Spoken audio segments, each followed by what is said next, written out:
curse of being interested in everything is that you become exceptional at starting and mediocre at staying. This sentence has followed me for a while. Someone close to me once pointed out that my biggest challenge isn't lack of talent or ambition or ideas. It is that I try to pursue them all at once.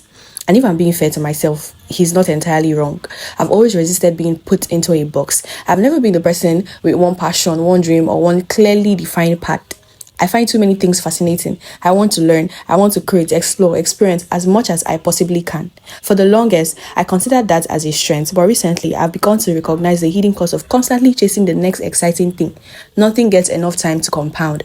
Growth requires patience, mastery requires repetition, and neither thrives in an environment where attention is constantly being divided. I believe your early 20s are meant for exploration. They are meant for curiosity, experimentation, and discovering who you're becoming.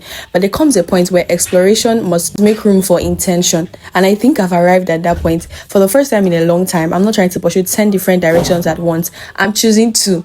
Yes, too. Skincare and sewing. Not because they are the only things I'm passionate about, but because they are the things I'm willing to stay committed to long after the excitement fades. I'm learning that success isn't always about finding perfect path, but sometimes it's about choosing a path and remaining on it long enough for it to transform your life.